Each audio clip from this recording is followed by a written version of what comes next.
Afternoon, Tyler. You know what we're talking about today? Space. False. Today we're talking about memory foam. Memory foam? Memory foam, huh? Yes, sir. Cell phone cameras. Cell phone cameras. Cordless vacuums. Cordless vacuums. And grooved pavement. Okay. You look very frightened and confused. I hope I look a lot like our listeners do right now because I have no fucking clue how this is going to tie into space. But you know what? That's what the ride's for, right? Yes, sir. And buckle the fuck up, friends, because this one's an absolute bummer. Welcome to episode 6.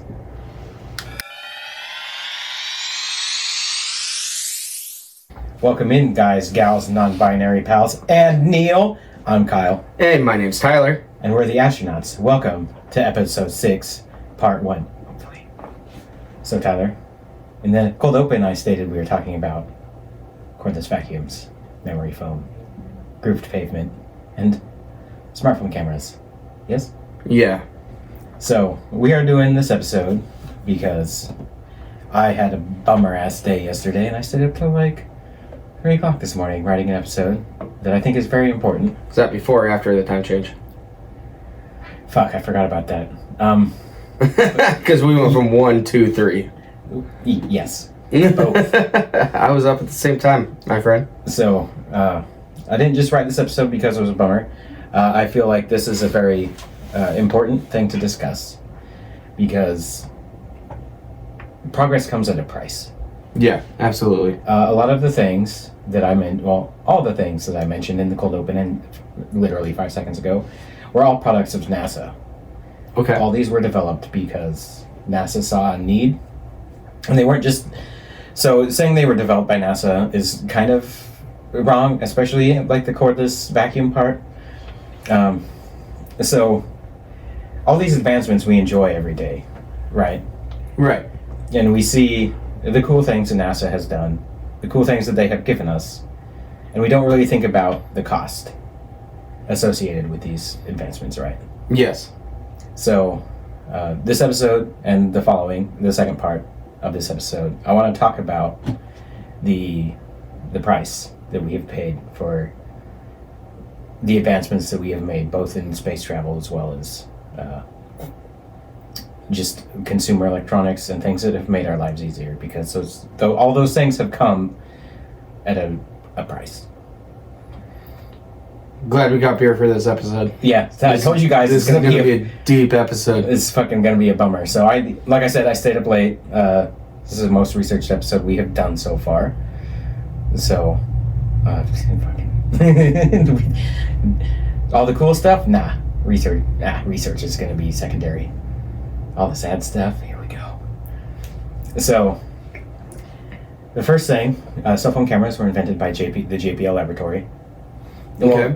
Well, more specifically, the technology to make the cameras small enough to fit in cell phones and whatnot was developed by JPL, and we just kind of repurposed it for us. Cordless vacuums. When we were landing on the moon, the NASA tapped Black & Decker to create a battery-powered drill to extract moon samples. And so cordless vacuums and other like smaller battery-powered appliances have come from that technology that NASA, in conjunction with Black & Decker, had created. I mean, could you say that all cordless tools came from that? You could. I'm sure you could. So Black & Decker is technically like the father of all cordless power tools. I mean, yeah, you could look at it that way, I suppose. God, that pisses me off. I don't know if I'm a DeWalt guy or a Milwaukee guy, but I'm definitely not a fucking Black & Decker guy. You get dunked on the wall. So also, by the way, not a sponsor.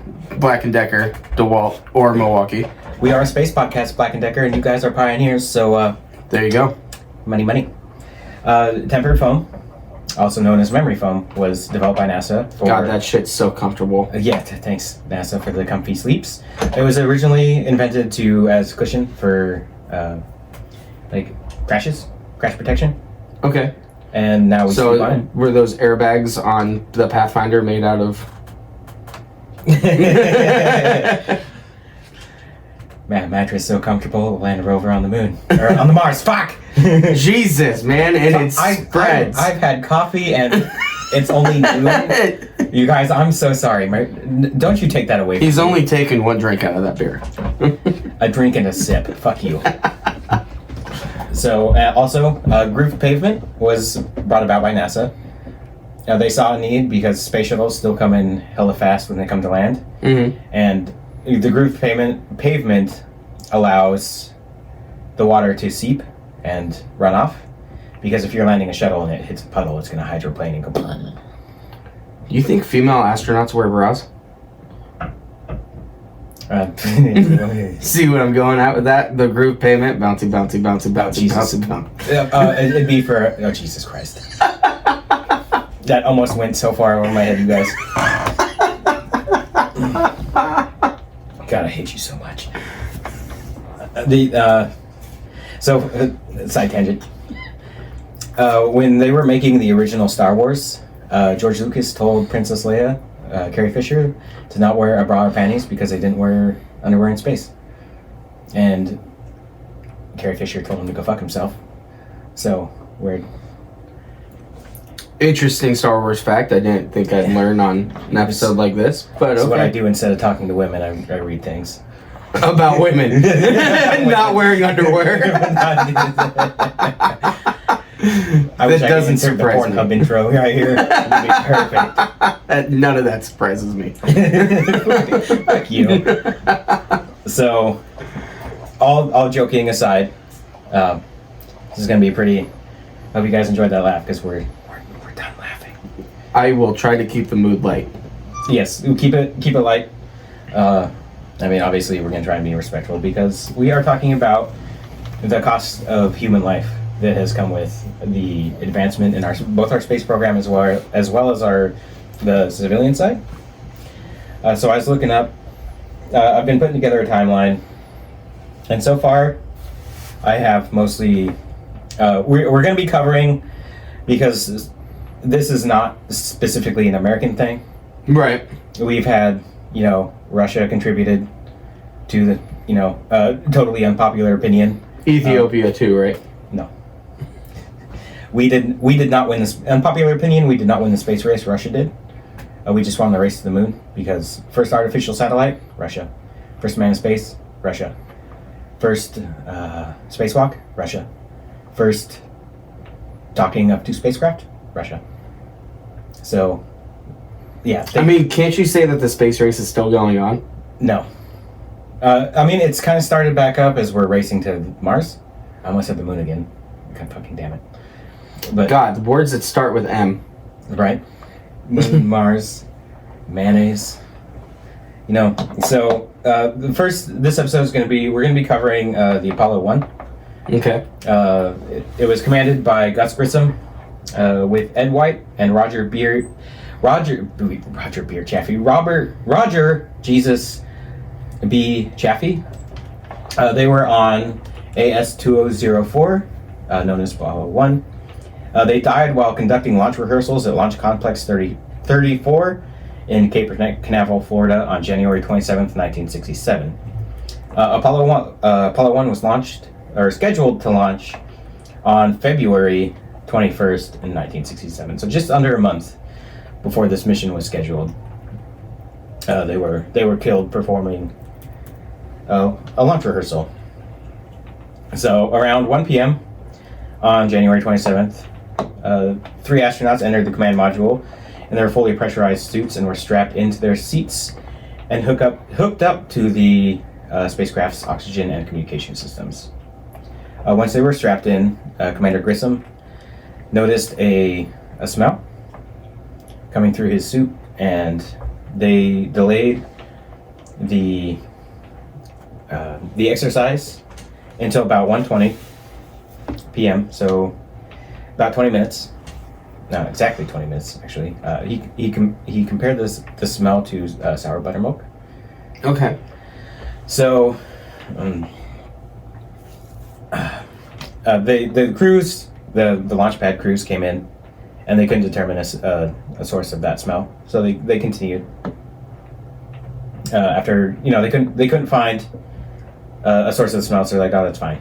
The countdown resumed at 2:42 p.m. And after 3 minutes, or 3 minutes after the count had resumed, the hatch installation had begun. So on those older Apollo astronauts, Jesus, on those older Apollo capsules, the hatches had 3 layers: an outer, middle, and inner. Mm-hmm. And so you'd have to, inner, outer, or inner, middle, and then put the outer on and latch it. So it's from what I read, it was very difficult. It was a very time-consuming process to get the door open and closed. So that was problem number 1. That obviously this accident had given NASA an impetus to fix this, because it took them so long. Once the fire was reported, let the cat out of the bag a little bit, but it took them quite some time to get the door open, as well as a few other things that we're going to get into.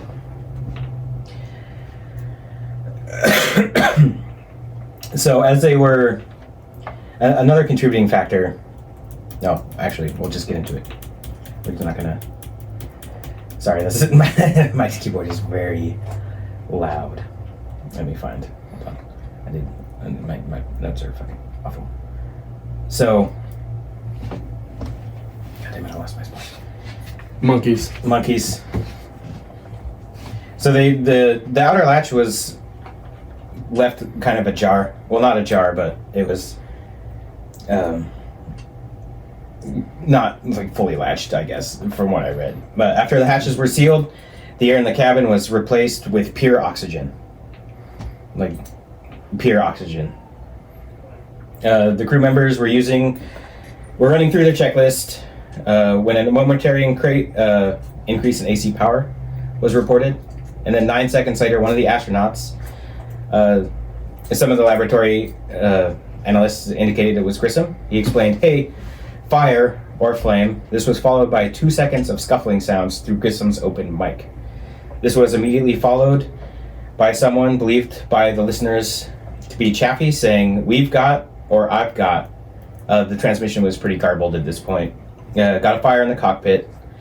After 6.8 seconds of silence, a second badly garbled transmission was heard by various listeners as, they're fighting a bad fire, let's get out, open her up, or we've got a bad fire, let's get out, we're burning up, or also, I'm reporting bad fire, I'm getting out. They couldn't really determine, right? Just because the transmission was so.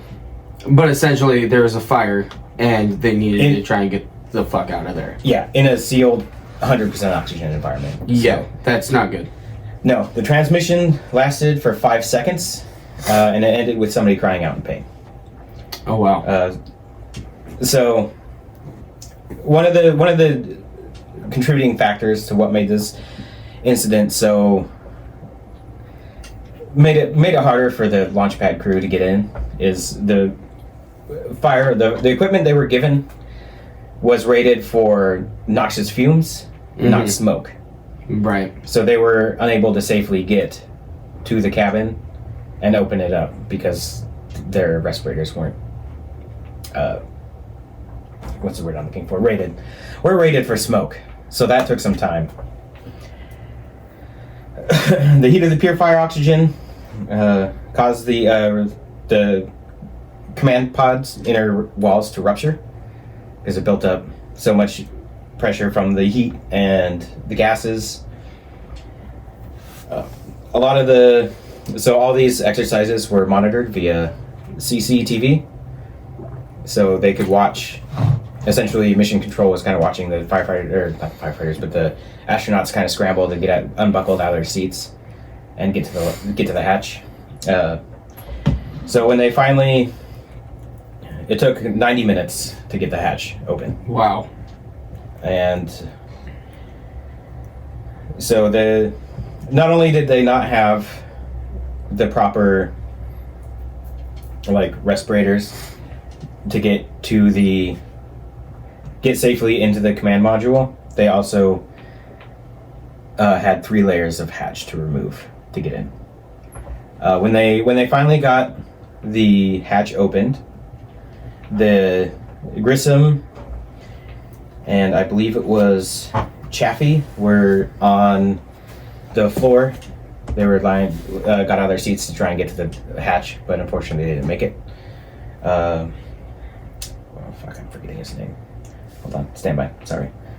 Ed White. Ed White. Yes, I believe Ed White was still strapped in his seat, and I was incorrect.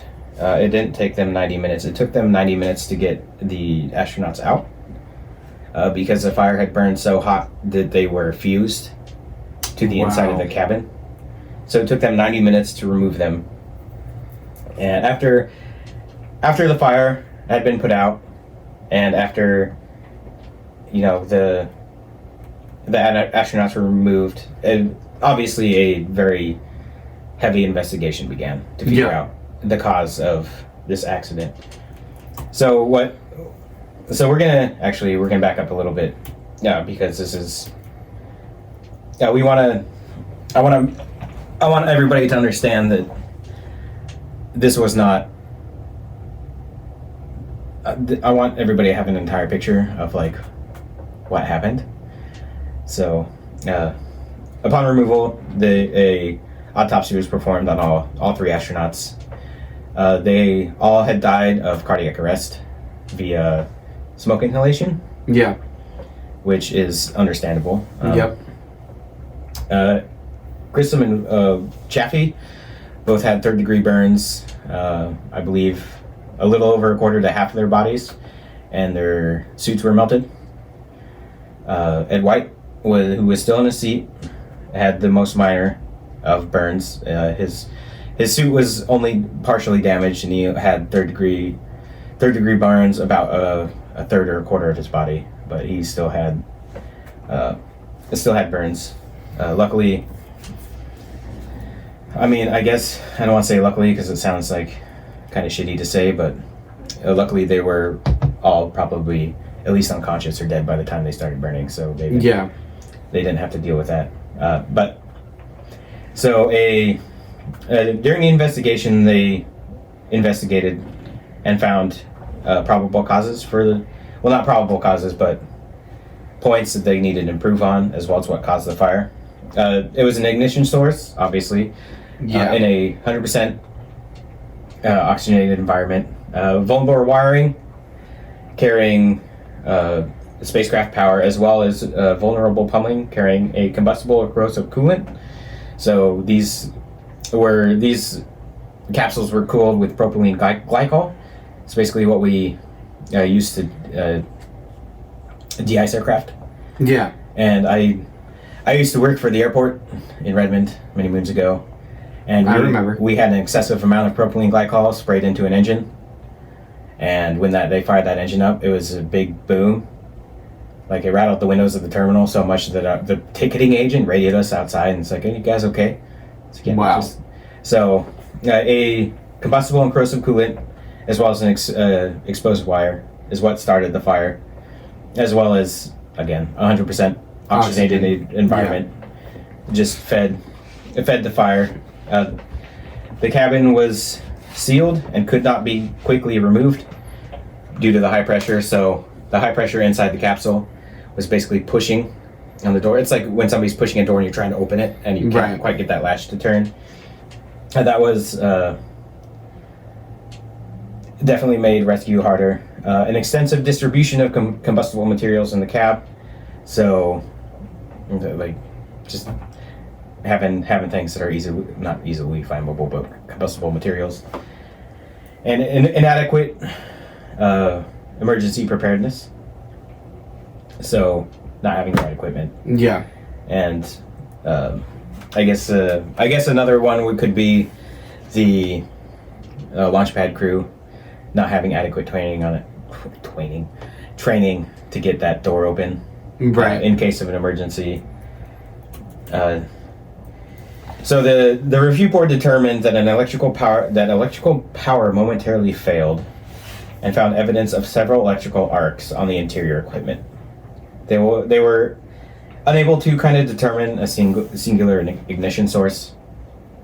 The fire was mostly determined to have started near the floor on the lower left section of the cabin, very close to the environmental control unit. It spread from left to right,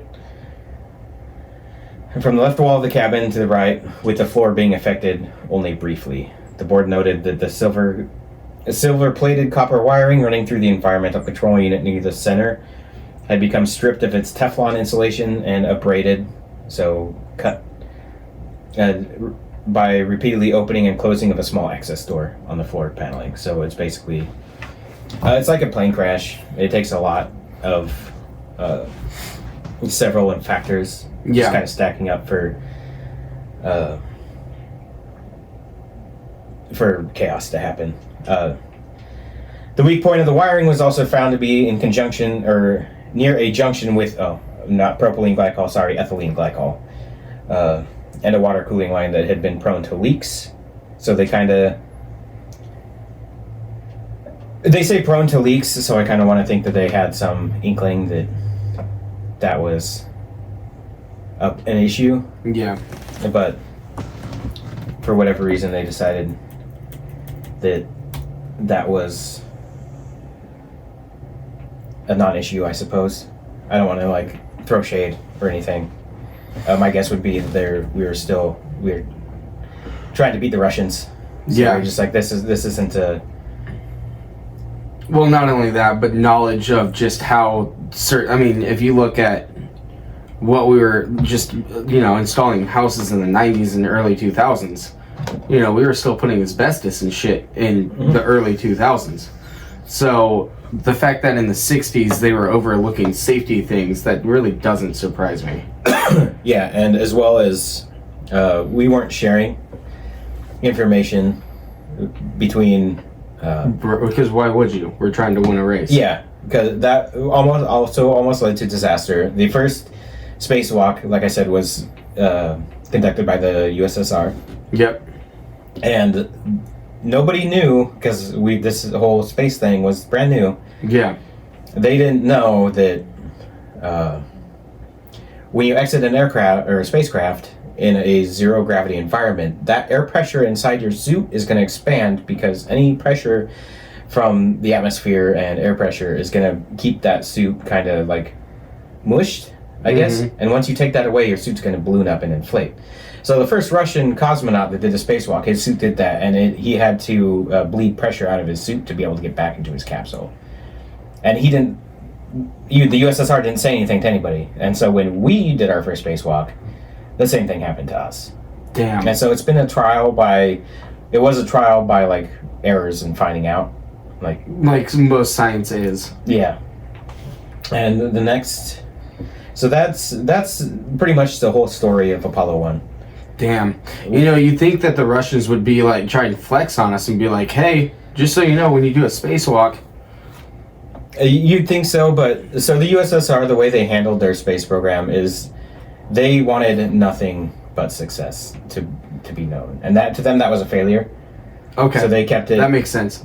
So they, even now, doing research for this episode, because I really want to cover, not just the Americans, but both the USSR and NASA experienced casualties. Yeah. But even now, just trying to find and dig through the internet to find, accurate accounts of Russian casualties is still difficult. I don't know if I'm just looking in the wrong spot, but, the next guy we're going to talk about is... Go ahead, sorry. Neil, when you listen to this episode, please reach out, and then maybe you can join us for part 3 for this episode, so we could talk more in depth about the USSR astronauts. Cosmonauts. Excuse me, sorry. Yes, Neil. You're still my homie. Just reach out. Astronautspodcast@gmail.com. Yes, sir. Sick. So the first cosmonaut we were going to talk about, his name was Vladimir Mikhailovich Komarov. He died on April 26th, 1967. So the same year that Apollo 1 happened. Mm-hmm. Like I said, Russian information is pretty scant. So just change your IP address to a Russian IP address. Yeah, it might be easier. Nah, I'm okay.